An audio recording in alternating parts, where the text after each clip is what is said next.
রাত্রে মরণকে নিমন্ত্রণ করতে যাচ্ছিস বুঝি? মুড়ির চোখ দেখেছো? ওর চোখের মনি নেই কাকা। কাকা খা। তোরে হাওয়া যখন শালবনী গ্রামের বড় অশ্বত্থ গাছের শুকনো পাতাগুলোকে নিয়ে শব্দ করে খেলা করছিল, তখন গ্রামের চণ্ডীমণ্ডপে আগুনের চারপাশে গোল হয়ে বসেছিলেন মৃগাঙ্ক শেখর, হারু কাকা, মুখলেস আর রঞ্জিত। আগুনের শিখাগুলো বাতাসে কাঁপছে, যেন কোনো এক অদৃশ্য শক্তি তাদের ফুঁ দিয়ে নেভাতে চাইছে।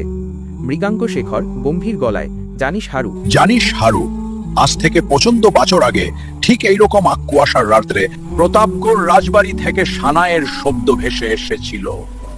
পরদিন সকালে দেখা গেল যারা ওই সানায়ের শব্দ শুনে ওইদিকে গেছিল তাদের কারোর আর হদিশ নেই।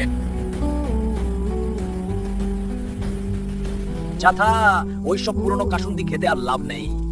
উফ, এসব কথা লাভ নেই তো কি হবে? প্রতাপগড়ের জমিদার মহিধর বাবু তো তেতুল্য মানুষ, ওনার নিমন্ত্রণ ফেরানো মানে তো লক্ষ্মীকে ফেরানো মানে। হঠাৎ বনের গভীর থেকে এক অদ্ভুত ঢোলের শব্দ ভেসে এল। ধূপ ধাপ শব্দের সাথে মিশে আছে এক অমানুষিক অট্টহাসি। কুয়াশা চিরে সামনে এসে দাঁড়াল এক দীর্ঘকায় ব্যক্তি, বংশীধর। তার মুখমণ্ডল কুয়াশায় ঢাকা, কেবল চোখ দুটো আগুনের গোলার মতো জ্বলছে। শোনো গ্রামবাসী, ভাগ্য খুলেছে আজ তোমাদের। প্রতাপগড়ের রাজবাড়িতে আজ সোনার থালায় ভোজ সাজানো হবে। যে যে যাবে তারা 7 জন্মের খিদে মিটিয়ে আসতে পারবে। কিন্তু মনে রেখো, অন্ধকার গভীর হাওয়ার আগে রক্তবিধি পার হতে হবে। হিমালয় থেকে আসা ঠান্ডা হাওয়া যেন তোমাদের হাড়ের মজ্জা জমিয়ে না দেয়। গ্রামবাসীরা ভয়ে এবং লোভে থরথর করে কাঁপছিল, কিন্তু ভোজের লোভ বড় বালাই। তারা ঠিক করলো যারা রাজবাড়ির ভোজ তো কাল খাইনি, ভুলেই গেছি। আজ এই সুযোগ ছেড়ে দিলে হয়তো এই জন্মে আর ভোজবাড়ি খাওয়া হবে না।